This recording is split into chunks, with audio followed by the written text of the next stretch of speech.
May 22nd. Can you believe how fast this year is flying by? We're already into the third week of May.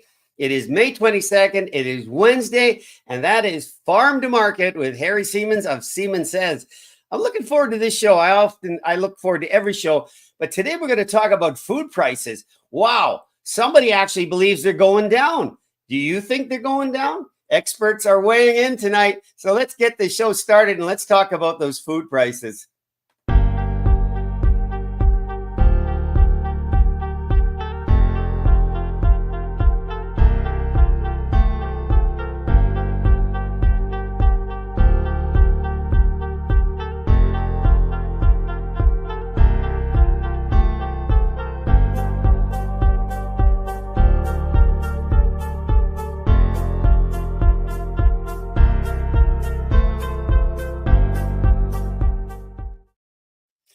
Well, good evening to all of you watching. Thank you for tuning in. Those that will watch it later on replay on YouTube. We cannot stream to our Facebook groups anymore. It's just a new reality. So I hope you'll take the time and watch this in tonight's episode of Farm to Market with my very knowledgeable friend of 53 years in the ag business, Harry Siemens. We're going to talk about food prices because there was something that was released. Perhaps you follow this person, the food professor. And he had some interesting points to raise about the cost of food, that they're actually going down. But let's take a deeper dive in this. But you know what I want to do? I want to set the stage here. This is a short little video of what happened in the House of Commons last week. And I think this is going to strike, you're going to get the relevancy of this because this is definitely playing into our food prices today. The farmer pays a carbon tax. The truck that picks up the farmer's food pays a carbon tax to take to the processor. The processor pays a carbon tax. The truck that picks it up from the processor to take it to the grocery store pays a carbon tax. The grocery store pays a carbon tax. And then Canadians can't pay for food. Well, I got to say, you know what? That guy's pretty animated because every politician is at some point a consumer. He's paying prices too that he don't like, and we don't like what we're paying. But let's get some perspective on this and help me in welcoming Harry Siemens to the stage. Mr. Harry Siemens of Siemens Says, how are you, my friend? And by the way, you have a great background going there. I know, it's looking really good. And, I've got the house full. We're doing a bit of moving. And so we're moving a couple of fridges around. So I got grandsons and my daughter and son-in-law and also a granddaughter. But no, we redid, not me, and my fiance redid the backdrop, and she thought this looked a lot well, it's a big upgrade, my friend. You look real dapper there. Hey, and I know there's a really important date looming for you and Ange, so congratulations. In the next 4 weeks, you're going to be a different man. You bet. Yeah, looking forward to June 15th. We're going to get married and settle in Winkler. But nice. At the same time, it's, as I said, she thought this looked a lot better than a garbage can and a couple of open boxes that we used to have as backdrops. But you know what? I said, that's me, especially in the last 6 years. That's all good. Hey, Harry, tell me what you think about this video here. I'm not sure who's speaking. I don't recognize his face. I think it appears as the area that he is the MP for. What'd you think of that video talking about the stacking effect of the carbon tax? You know what? There's far more truth in that particular video than what meets the eye, because that's exactly what happens. You know, I get the odd time I get from farmers receipts for paying, a tanker truck full of propane, and so, you start adding 23% carbon tax on a $5,000 bill, you know what you got. And that's exactly what's happening with carbon tax. But all the way down, the farmer that doesn't have his own dryer, he's got to go to the local elevator, the inland terminal, to get his grain dried. So he hauls it there, they dry it, they pay carbon tax on every aspect of what's going on. And then that particular grain goes wherever, on truck. You know what trucking is all about. And whether it's diesel, whether it's, and people will say, well, yeah, farmers get some, some things that they get back, maybe where they get exemptions. Yeah, they do. But at the same time, when you see this receipt and it's like $600 just carbon tax, that's actual money coming out of the pocket many times over. Well, and the interesting thing, we've said it on previous shows, we'll say it a few more times, the farmer is a price taker. And, that carbon tax has to be absorbed somewhere. It really can't be passed on unless there's an allowance made for it, in the pricing structure. But, you talk about that carbon tax, and what really upset me, I guess I did my tax returns. I'm a good Canadian citizen. I did my tax returns and I get a rebate on the carbon tax. When you take it from me and then give it back to me, it doesn't really impress me, Harry. Here's how I explain that. You take the carbon tax out of the right pocket. You give it to a bureaucrat, because at least 500 bureaucrats have been set up to just process that carbon tax. And then you put it with your left hand into your left pocket, and then, you know what? And the good thing is we're saving the planet. We're saving the planet doing that, taking it out of the right hand.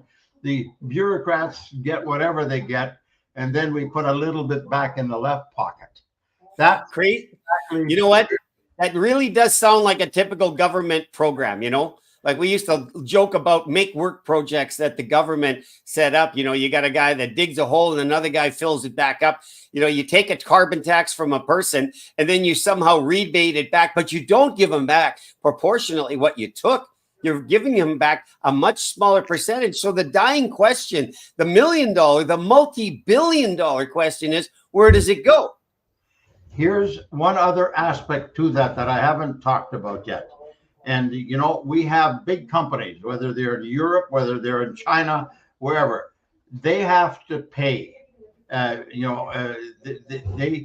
have to pay a fine. Well, so now we take this carbon tax and they can buy a carbon credit. And what do? They keep on polluting just like they did. They can buy a carbon credit. That's the other thing that people don't necessarily understand. Instead of, going from one pocket to another, okay, here a big company is putting whatever into the air. And so they buy a carbon credit. Why? So that they can continue to do that. And then somebody's convincing somebody that you're saving the planet as you're going. They say, well, that company is not going to do that for long. They're going to cut back on their pollution, whatever it may be. But at the same time, they can still buy the credit and they don't have to do nothing. Well, we're going to get to an article here that was released by the food professor. How many people do you think follow him? He's quite well known, isn't he? He's been around a long time, hasn't he? Yes. And I've had a chance. I've known him probably 5 years. His name is Dr. Sylvain Charlevoix. He's originally. There's a nice Mennonite name, huh? Like yeah. Harry Siemens and Clausen. Yeah. Yeah, exactly. He's a food professor, and he works on food prices at the University of Halifax. And so I get a chance, as I say, I follow him closely. I interview him from time to time. I write in a publication called Agra Post, which I helped start back in 2021. I believe he does a column in there, and I don't want to in any way, shape, or form, put him down. But at the same time, I do want to explain. And I think after a number of people had made the point to him on Twitter, because it got retweeted, 20, 25 times. And basically, where he says we're cutting, the food prices aren't going up as fast as they have been. So let me just read a short snippet here, because he starts off with Statistics Canada reported this week that food inflation in April stood at 1.4%, indicating that food prices in stores are 1.4% higher. Well, that's straight math there than they were a year ago. However, Stats Canada also confirmed a trend our lab has been tracking for some time now, that food prices in April declined by 0.3%. Indeed, they dropped. Looking ahead, we might witness another negative figure from Statistics Canada for May. He goes on to talk about food inflation in Canada decreased, but what he's really referring to is that the rate of increase has slowed. To say that food prices are dropping is a bit of a misleading statement. Right. Yeah, you're right. They just aren't going up as fast as they did a year ago. And I think that's the simple way of explaining it. But the other point that he makes there is that nobody is saying anything. Exactly. Yeah. That's the point that he's trying to make. Nobody is, he says nobody cares. All of us. Well, yeah, he actually says that not a single media outlet reported on the development, and he found it quite revealing and suggesting a pervasive preoccupation with highlighting the negative news in the data. And he goes on that this is actually a political weaponization of higher prices, and it's put Canadians into the national analysis necessary to understand this current situation. And it's astonishing to observe that when one individual challenges another's narrative on food inflation, mutual accusations of conflict. There's been this casting of aspersions and blame shifting off of where it comes. But where does it really originate from? Because we have this carbon tax, which is a demonization of fossil fuels. Yes, you're absolutely right. And I believe, and he understands. I talked to him about the fact that, like, he's obviously one of the guys that says we got to save the environment, right? But he think that the carbon tax is the way to go, which is absolutely true. But at the same time, yeah, we've got a situation where food prices, I don't know where food prices are going to go. I did send him a note, and I have forgotten to check. I sent him a note and saying, okay, no, I think I got interrupted. But anyway, I'm going to ask him as to whether we're going to see the food prices come back down, like you talked about earlier in our telephone conversation during the day. Will they actually come? No, they won't. It's the same thing as input costs. We had, because of the war in Ukraine by Russia and Ukraine, we had record high grain prices for almost 3 years. And of course, input costs went up, because supposedly they were in short supply. And so people could charge a little bit of money. And then we have, of course, had the COVID situation and so forth with truck transportation and all that kind of stuff.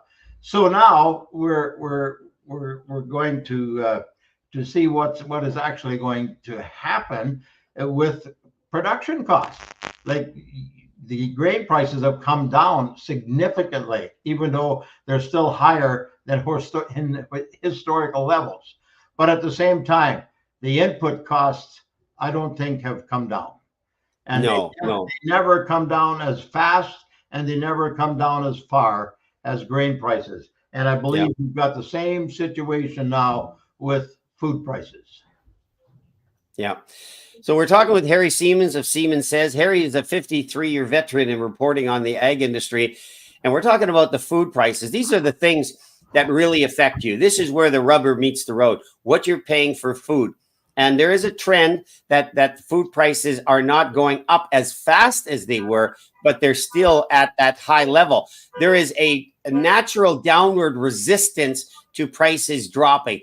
It's, and I'll go right out further on that logic and say there's a natural resistance to any government lowering a tax income, and the carbon tax is a huge source of income as of April 1, when it rose significantly. And is Mr. Polyev going to do anything about it? In this article, the food professor goes on to quote Jagmeet Singh, who's a vocal critic, of companies like Loblaws, and he appears to be unwilling to acknowledge that market forces are at play. These are things that are affecting our prices. And those carbon taxes are absorbed somewhere. Somewhere they make their way into the pricing structure. The heart of it still, Harry, is going to be in the climate people. Yes, we need to take care of our resources and our world, and farmers do a great job, but it's swung too far. They're demonizing all of the fossil fuels, which in turn casts a dark shadow on everything that requires those precious fuels to bring our food to market. You're absolutely right, and I believe, and I've talked to you about this, and the fact is that we have Agriculture Canada. Agriculture Canada, we have the Canadian Food Inspection Agency, and we have various, the Canadian Food Inspection Agency, and someday we'll talk more about that. It's a really large, all encompassing. They look after crops, they look after health, and they look after all kinds of things, right? And they do a reasonably good job. It's the Environment Canada department that looks over everything, and they're the ones that are making the decisions. And they can come from Europe, from the environmental agency, and they really go ahead and say, you know what, salute to whatever needs to come through. So whoever is prime minister has got to clean house. They've got to get right down to the very basics and say, you know what, all of this climate change, and that's where the sticker will come in. I have tried to get from the Conservatives, what are you going to do? It just acts the tax. That's just a rhymer. Yeah. Yeah, exactly. It just sounds cute. Exactly. It's, and so, but what are you going to do from the basics of what is actually happening as far as, people in Ottawa are making decisions who have no idea what farming is all about, but they're starting to make decisions and make laws and regulations that affect the farmer right here in Winkler, Manitoba. Yeah, exactly. And as our intention is, we want to shed some context to the statement that food prices are high and too high. Where is it coming from? You're not going to hear it that the carbon tax, as this representative in House of Commons said, it is a stacking effect. It's tax on tax on tax. It's the producer to the truck driver to the train, all the way through. And anybody who touches it is getting leveled with the carbon tax. But let's not talk about that elephant in the room. Let's talk about something else. Like, it really isn't a logical explanation to the high cost of food until you look at the areas of climate and the taxing that's going on. What has changed in the last few years? It is the climate control people, the animal activists, all the people that are in that area. They have the ear of all of the world governments, because they've made that statement that we haven't done a good job looking after our environment, which in some ways might be true, but now they're going at it in a very egregious manner. And we know that taxing is never the answer to the problem. Never. No, hasn't been yet. And I think, and that's a bit of where the food professor is actually heading. I think I will find out. But at the same time, that now, we've got the carbon tax stacked on stack on stack. But at the same time, they're talking about food inflation. But why? Nobody wants to get, as you've said, nobody wants to get to the bottom of what is causing that food inflation. Axe the tax, we can say that till the cows come home. But at the same time, it doesn't do anything for what the basics of where that carbon tax is coming from. Yeah, I know. Yeah, it's just it's a massive distraction. And in the end, when you take a look at where this is going, I mean, for goodness sakes, how do we expect to run the ag industry and our food industry on electricity? All of the analysis that goes into it. I read a report recently on truckers as to how much energy is going to be consumed by that electric truck versus a fossil fuel truck. Yet they're committed to putting 1,000 of these self-driving trucks on the market. And guys like me and others that are paying attention know that there's going to be a lot less human operated trucks out there and a lot more of these electric trucks, and the cost is going to go nowhere but higher. It costs too much. Well, and how many of these batteries start on fire? And you know what? I have a good friend here in Winkler. He has a Tesla, and he has it because he can. He can afford it. He likes it. He likes toys, and so he bought one. But is he saving the environment? No. And his wife is now or she has family in Grand Prairie. So I know that they're heading out the end of May or beginning of June, heading out to Grand Prairie on their Tesla. And so he's got to plug it in, and he's got to do all these different things. Sure, they have the time, they're retired, they have the money, but at the same time, you sit down and really have him tell it as it is. You try and do that with a truckload of grain in the wintertime when it's minus 35. I think all this testing has gone on in areas where the climate's a little more favorable. I want to see a minus 50 something wind chill and how that electric truck is going to roll. I suggest it's not. I'm just so, I'm so happy that I don't need to go there. But at the same time, that's what's pushing food prices. That's what putting, all of these different things that they want to try and implement. Mm-hmm. And they're all plugged in to food prices, in my opinion, because no matter what you do, the more costs you have, the higher the food prices will be. So I think in the food professor's situation, over the years, he has looked at the different stores, the Loblaws and those companies, and what is actually happening in the stores, so that consumers are aware. Like you got shrinkflation, right?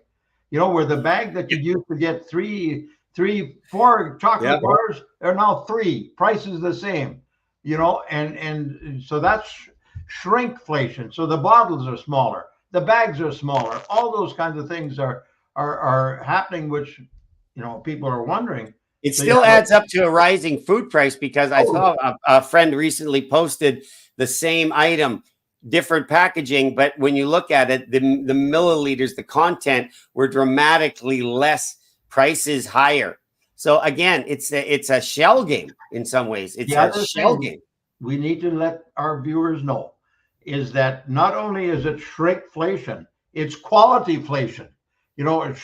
Quality shrink in some cases, where they put more, whatever, something that costs less, they put into there to give you the same amount.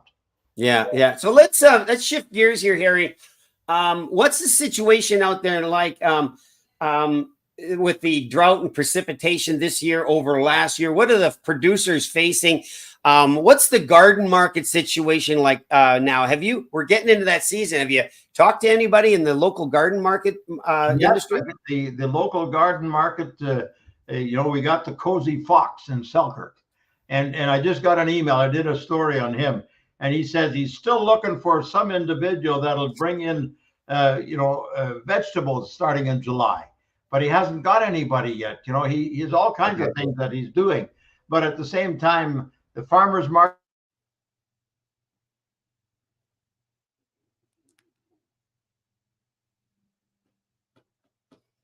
Yeah, we're froze up here. I don't know if you can see yourself, Harry, but you're frozen in time right now. But anyway, there are some reports coming in about the precipitation being significantly higher right now. And in this article that Scott Kaler wrote, I'll wait for Harry to come back on. The latest prairie drought and precipitation maps paint a very different picture from where this spring started. Most of the prairies, with a few exceptions, have seen rainfall that is 115% up to 200% of normal over the last 30 days. Oh, your power got switched off. Okay, let's wait for Harry to come back on. You had a power outage there. In the meantime, I know a lot of you monitor the skies overhead, above us, the skies above us, and you see these chemtrails and such. And of course, we're concerned about it. I mean, we can make light of it, but at the same time, it's a serious concern. And so I want to share this little cartoon that I came up with, and I'll watch for Harry to come back into studio. So here we are talking about the phone apps. And he says that the farmers have up to 10 weather apps on their phones. And the other guy, of course, you recognize the anchor man here. They must really rely on them for their livelihood. And then the one guy says, let's put a different forecast into each one to mess with them. I thought that was, in keeping with chemtrails and such. It's almost believable with the way that the weather is being reported. I'm going to see if we can get Harry back on here, and I'll send him another invite, and we'll see if we can get him on here again. One moment, folks. Is stand by. Okay, let's see here. We got issues here today. Sorry about that. Well, Harry, I don't know if you can hear me. You might be watching it backstage, but the garden markets are starting up, and talking about the cost of goods, the cost of groceries. Certainly, you can do your part. I know myself. I've got a garden going. I know many of you have, and you will. You're concerned about the quality, as Harry said, the quality inflation, the decrease in the quality. Certainly, that's something you can do. We have a seasonal growing. We have a very short season for that here in Canada, but I certainly encourage you, to do your best. Grow your own garden. Grow your own. You know what's going on it. You know what's not getting sprayed on it. And the local markets here, I know in our area, there's probably a lot of conscious farmers, conscious garden marketers that want to present a truly organic kind of presentation to you. So with that in mind, we want to talk about these things. We don't have the answers, but we are pulling back the wrapper on some of this stuff. And we certainly want to acknowledge that the producer is the person who has to deal with the reality of those costs as they increase. And so here we have, the producer on one side, and we as the consumer on the other side bearing the price. But the producer is here he comes back on. The producer is a price taker. So we're going to bring Harry back up here as soon as we get him on the camera. Here he comes live again. Welcome back, you disappearing act. I had to fill for you for a few minutes. Take us back. Precipitation garden markets. I'm not going to let you off the hook. We got a few minutes left here. Yeah, no, the garden market, exactly. We're as I told you earlier, it's a nice place where we can, save, get the best food and save some money, and that's, and then support the farmer. And that's great. And support the organizations that are involved in farmers markets. It's awesome. And the other thing is, rain-wise across Western Canada, Scott Taylor, Weather Logics, just posted on Twitter before we went on. He says, you know what? We've got about 200 to 300 moisture. That's 200 to 300% above normal right now across Western Canada. There are some spots that are still maybe missing out as much, but I've heard more farmers complain about the rain because they can't go. And I say that in a good thing, but at the same time, the soil conditions are better than they've ever been, or not ever, but been for some years. And I'm looking forward to, to a great crop, but we don't lose a crop in May. We don't make the crop in May, but if you don't get the crop by the end of May, then you've got a problem later on. Yeah, so exactly. It's looking good, and I took a little ride out today, and I saw the different equipment out there. And you know what? I'm on a WhatsApp group with hog producers and Hutterian brethren. And basically, I remember one, they keep sending pictures when it's raining, storming, whatever. And this one guy said, yeah, we got a heavy rain, but we went right through it. We never stopped. So, and the other thing to remember, and I don't know how much it applies now, but a number of years ago, I talked to a fella and he said, you know what, in 10 days, with the equipment we have, we can put the crop in Western Canada. Pretty phenomenal. Days. I've hauled some of this equipment down from John Deere and from C&H, and it's amazing, this equipment that farmers, and the cost of it is something else to behold as well. But what, I was just thinking, Harry, while you were off air for a minute there, how we should probably, as soon as the markets open up, start to feature that, to let people know. And if farmers markets open up on Saturdays, and we have one here that in Winkler that runs, I'm going to check the schedule to see where and when. But I think we really need to point people to those markets. We're supporting local producers who are producing, for most part, I believe, an or very organic product, very freshly, harvested and so forth. And I would say you might be paying a little bit more, but you're getting more, you're getting better, and you're getting healthier. And that's what we want. We want to help our audiences possibly save money. And if not, buy better with the same dollar and eat better, and therefore have a healthier lifestyle out of it. So I think we're going to feature some of those garden markets. What do you think about that? Yeah, totally. I'm going to, once we get going a couple of weeks down the road, I'll be able to go and take a tour and stop in at the various garden markets, market gardens Yes. Across the, here in the south, Winkler, Altona, Carmen, I believe, Morden.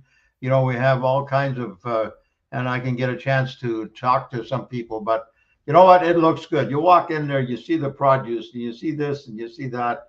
It's absolutely wonderful, and it's as healthy can be. Yeah.